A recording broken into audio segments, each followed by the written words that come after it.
Welcome to my channel, thank you for tuning in, and today we discuss basically how to nuzlocke. And yeah, the title, says it already. We're gonna go into this theme on how to nuzlocke, what do you need to consider when you want to play nuzlocke. And so this video is basically a video for beginners that never played a nuzlocke or really don't know much about it. So ja, servus, willkommen zu einem neuen Video. Heute mal das Ganze auf Englisch. So what is a nuzlocke? What does it even mean? So a nuzlocke challenge is, you can say, a more difficult run of Pokemon.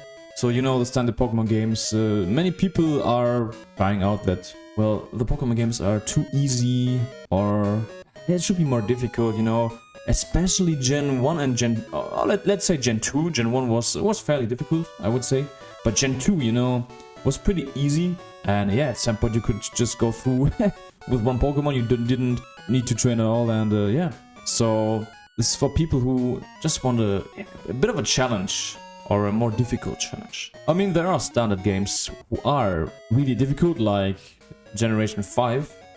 And if you ask me, they are really difficult. I played them. Like a Black or White 2.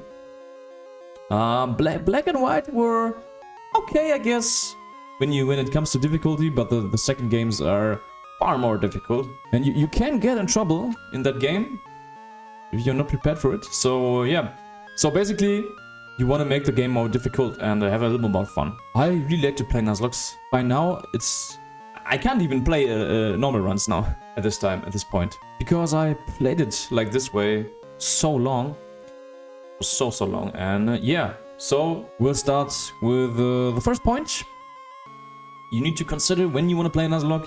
And the first point is, you need to know the game you're playing. So that means, do you play a regular game of Pokemon, like let's say Pokemon Emerald or Pokemon Crystal, you know, or do you play a hack like Renegade Platinum or Volt White or Sacred Gold, Soul Silver? These are all hacks you can play, made by hack creators in the Pokemon community. A very well-known hack creator that I know of is Drayano, who created a lot of hacks and is very common in the Pokemon community. And yeah, so you need to So yeah, you need to know the game you're playing.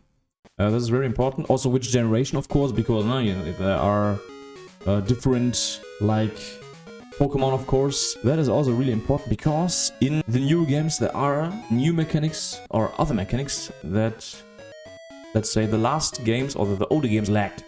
So, for example, when you look on abilities for Pokemon that were introduced in Gen 3, for example, like Gyarados got the ability Intimidate. In Gen 1 and 2, you just didn't have those abilities, or double bells, you know, since Gen 3 also. Even triple battles in Gen 5, which are insanely difficult, even if you don't nuzlocke them. And yeah, so that's the first point. You need to know the game you're playing. The second point is, you need to know the rules, of course. The standard Nuzlocke rules are also there to look up.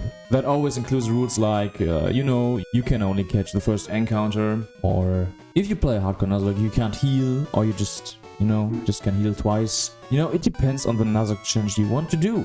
If you play a normal Nuzlocke challenge with standard rules, you are allowed to heal. It really basically depends on what challenge you do. In a hardcore Nuzlocke, you don't. Of course, you can also enhance the rules and put in your own rules. So that is the second point. You need to know the rules before you start nuzlocking.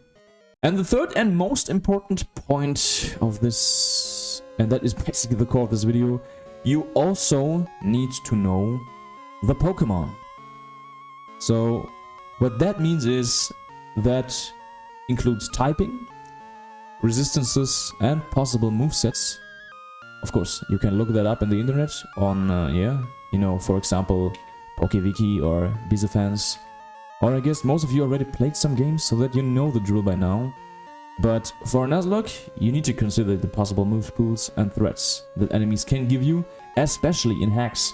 For example, if your enemy has an Alakazam, You need to know, okay, what attacks could he possibly have, like normal ones like Psychic or Future Sight. Of course, that Alchemist learns with leveling up, but in the hack, he will mostly have some backup attacks, like Energy Ball for possible water typings you got in your team, or water ground typing to hit you 4 times effective.